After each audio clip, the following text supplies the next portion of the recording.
I did something I never thought I'd do. I installed a GPS tracker on her car and checked her credit card statements, private hotel bookings, spa appointments I never knew about, lunches and dinners she never mentioned. I even found a receipt for a pair of ridiculously expensive sneakers she bought for him. My name is Ethan Brooks. I'm 35 years old, a senior software engineer at a leading tech firm. I've always been the kind of guy who believes in building a life, steady, stable, and secure. I worked hard, invested smartly, and created a life of comfort not just for me, but for my wife, Clara. We've been married for 6 years. 6 long years. I thought we were happy. I thought we were a team. But what I didn't realize was, while I was busy building our future, Clara was busy building something else behind my back. It all started when Clara suddenly became obsessed with the gym. Now don't get me wrong, getting fit is great. But she went from hating sweat to living in her gym leggings 24/7. Morning yoga, afternoon cardio, evening Zumba. And always with her personal trainer, a guy named Rick. At first, I didn't think much of it. I even encouraged her. "You're doing great, babe," I'd say. But soon, things got weird. Late night, workouts. Phone calls she took in the bathroom. Her phone, always upside down. One night, she slipped up. She was texting so furiously she didn't notice I'd come into the room. When I walked in, she panicked and accidentally flung her phone across the couch. Curious, I picked it up. The last message read, "I can't wait to feel you again. Last night was insane." It wasn't from me. Her eyes widened. She scrambled across the couch like her life depended on it. "Wait, it's not what you think," she blurted out, grabbing the phone from my hand. I just stared at her. Not angry. Not yet. Just confused. Funny thing about liars. They always think they're the smartest person in the room. They throw dust in your eyes and genuinely believe you can't see through it. It's my friend, Lisa," she rushed, her words tumbling over each other. She met this guy at her gym. She's too nervous to text him, so I was just helping her. I was typing what she should send him. The thing with people who lie for a living, they've rehearsed their stories so many times, they start to believe them. She forced a laugh, waving her hand like it was all some silly misunderstanding. "Seriously, babe, you know I'd never. I mean, come on, it's just Lisa. I was just being a good friend." There's a saying. Some people lie so smoothly, they expect you to trip over their words. But I wasn't about to stumble. She smiled. She actually smiled. Like she'd just fixed everything with that one shaky explanation. Then she walked to the kitchen. Just like that. As if nothing happened. As if the message didn't exist. As if I didn't just read a sentence that crushed me. They say liars have short memories, but the best ones? They act like nothing ever happened, hoping you'll start to doubt what you saw. She made herself a cup of tea. She even hummed a song while the kettle boiled. She sat next to me and scrolled on her phone like it was any other evening. No guilt. No fear. Just pretending. She was playing a role, thinking she'd nailed the performance. Like the only thing that mattered was how well she could sell it. I watched her carefully, waiting for the cracks to show. But she kept up the act, almost impressively. I didn't say a word. Not yet. Because now, I needed to know how deep this went. And I wasn't about to tip her off. Not until I had proof she couldn't laugh her way out of. People like her think they're master storytellers.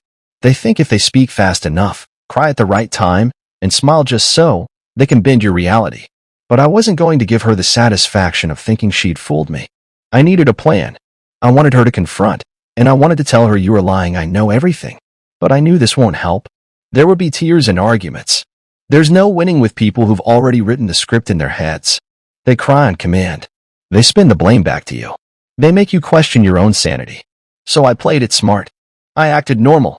I kissed her goodbye when she went for her workouts. I sent her funny memes during the day. I even bought her flowers. Sometimes the best way to catch a liar is to let them think they've won. Let them feel safe.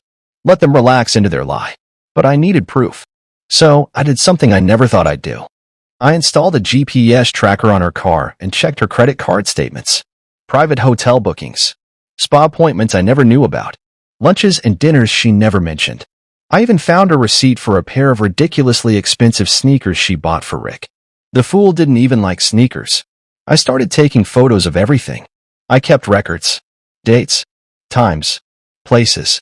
I even hired a private investigator to tail her on weekends when she said she was visiting her cousin. She wasn't. I made sure to mirror her phone to my laptop without her knowing. Every message, every call log, every app streaming live in front of me. And the final nail? A text on her phone when I secretly mirrored it to my laptop. She literally wrote, "Ethan's just an ATM with a pulse." My heart shattered.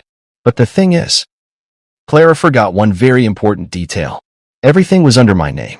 The house, the car, the credit cards, the savings, even her gym membership. She didn't earn a penny. She just spent. I didn't scream. I didn't fight. I played along for 2 more weeks while carefully preparing my next move. The morning of her yoga retreat, I waited until she left.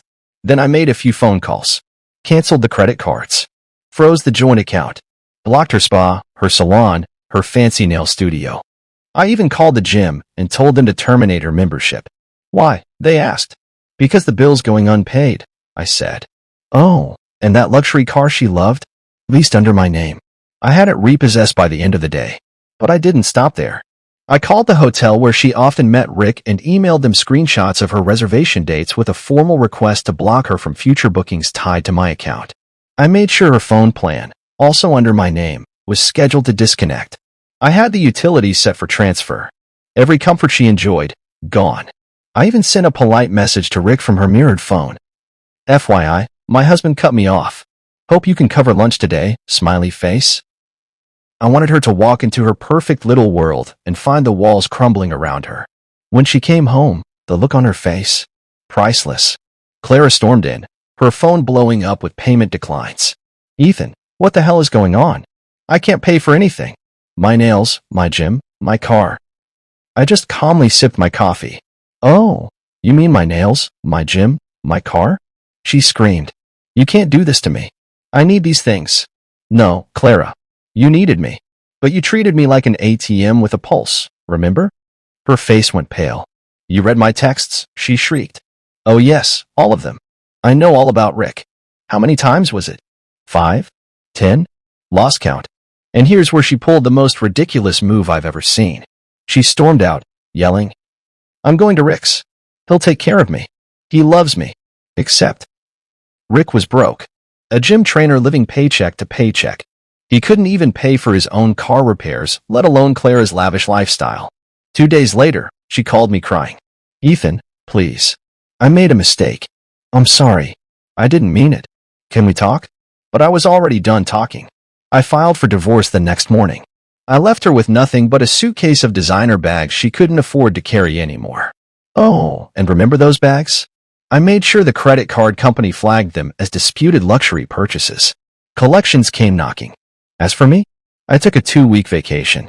I bought myself a brand new car, fully paid, no leases this time. And I finally started living for myself. Some people think they can outsmart everyone. They forget life has a funny way of settling debts.